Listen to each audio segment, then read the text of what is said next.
Bwana asifiwe. Bwana asifiwe tena. Yeye pia anapofika hapa hekaluni ana furaha sababu Mungu ni mwema. Sababu ametupatia uhai wa bure. Na unasikia watu wakishuhudia kwa yale ambayo ametenda. Yeye pia ni mshuhudaji kwake. Sababu Mungu ni wa ukweli. Na kwa kuwa pia anatenda. Ukiwa umeenda na roho yako yote. Na ukinyenyekea mbele yake. Ukiwa unabaki na yeye peke yake. Ataweza jinsi ambavyo unahitaji. Na unapokataa hataweza. Ako na ushuhuda kwa Mwenyezi Mungu. Ni sababu Mungu ni Mungu wa ukweli. Na ameshinda akitega sikio kwa ushuhuda za watu. Ndiposa kila mara kama amekosa kushuhudia anafanya vibaya. Sababu yeye ndiye mshindi. Na yeye ndiyo anatutendea. Na yeye pia ndiye anaponya. Anamshukuru Mwenyezi Mungu. Wakati alipokuwa anasikia maumivu kwa mguu. Na akawa amekuja kushuhudia ya kwamba amepata uponyaji. Na alimponya, siku hizi hana hata maumivu. Na alisema ya kwamba alipata uponyaji katika ile kikundi cha Migosi. Na huyo mchungaji alipofika kwake, alipokuwa anapika, na akawa amemuuliza kwamba ile mguu ambayo ulikuwa ukilia iko wapi.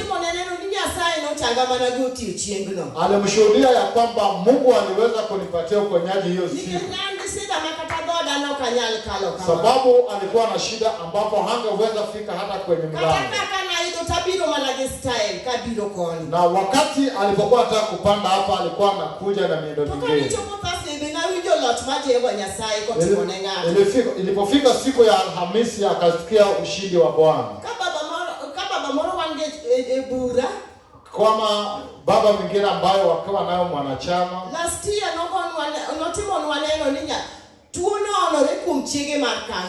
Na akawa ameshuhudiwa ya kwamba ugonjwa ilikuwa kwa bibi yake, ugonjwa wa kansa.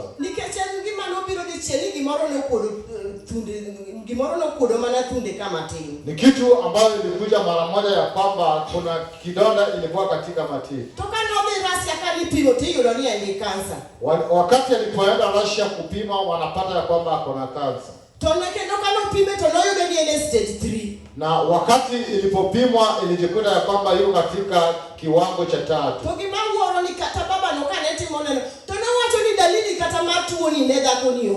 Na wakati alipokuwa anashuhudia, alikuwa anasema kwamba haikuonyesha hata chochote kuhusu hiyo ugonjwa. Na kidonda kidogo ambayo ilikuwa hapo kupima inapata ya kwamba iko kiwango cha 3.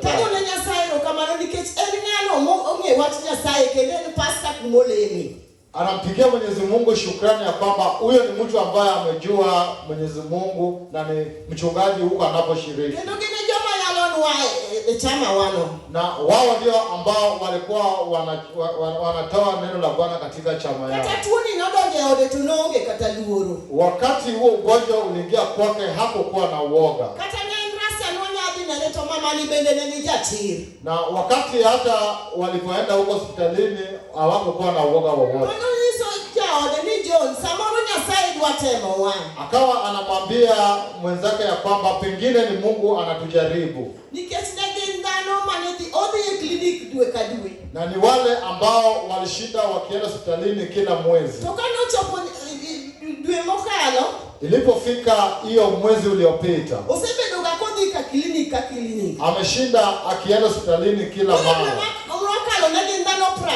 Na wakati hiyo ilipata kama wako watu takriban 40. Na hiyo ndio wakati wao wa mwisho kwenda hapa, alafu sasa wanaenda katika upako.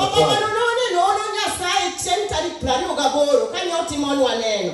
Tarehe 28 akaona neema ya Bwana aliposhuhudia.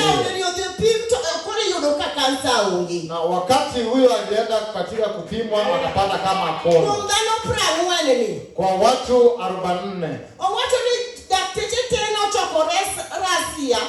Akasema ya kwamba kila daktari wakiwa wamejikusanya kule Russia, wakiwa wanajiuliza ya kwamba hii ni nini. Wakawa wameenda kule mpaka mwezi wa 12. Sasa akasema kwamba ukikuwa mkweli kwa mkono wa Bwana, kuna ile ugonjwa ambayo inashinda Mwenyezi Mungu. Wakati walikuwa wanapimwa watu wote wakiwa wametoka, na wanapata ya kwamba hakuna ugonjwa. Na walikuwa wafanafaa kupelekwa kule mji wa Eldoret. Wakati yuko kwa mkono wa Bwana hakuachi. Sababu ni baba ambaye anamlilia Mwenyezi Mungu. Kile ambacho Mwenyezi Mungu amemfanyia, ameita wanachama wakaenda kufungua kwake. Ndiposa akampigia Mwenyezi Mungu shukrani, akasema wasimame na yeye katika maombi. Akasema ya kwamba maadui hawawezi wakamshinda wakiingia kwake. Ikawa imempatia funzo ya kwamba amefanya nini na yale madogo madogo. Hizi magonjwa madogo madogo na wameshinda wakilia mwili zao. Na kitu ikawa imemjaribu akiwa anasikia uchungu hapa, angeweza kuzunguka ya kwamba Mungu anaweza tibu kansa. Na hii ni nini ambayo shetani anajaribu nayo? Tuposa tukae tukinyenyekea kwa Mwenyezi Mungu, sababu atatenda. Sababu hata wakiwa kwenye chama watu wanamshukuru Mwenyezi Mungu.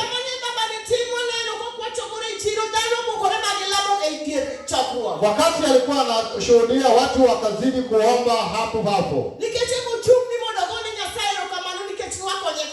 Sababu amesimama kupigia Mwenyezi Mungu shukrani, sababu anamsaidia na maombi.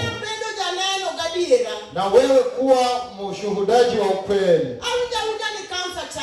Wanasikia tu ya kwamba kansa inapona. Na akaona ya kwamba imemtendekea huyo kwa nyumba yake. Na hata sisi yale ambayo yanatusumbua, tuende mbele ya Mwenyezi Mungu tukiwa tumenyenyekea. Sababu wimbo inasema kwamba ni nini ambayo imejaribiwa Mungu ikamshinda. Ni nini ambayo imejaribiwa nayo Mungu ikamshinda. Tutaweza kutumania kwa daktari lakini hawawezi. Sababu madaktari wanapata uwerevu kwa Mwenyezi Mungu.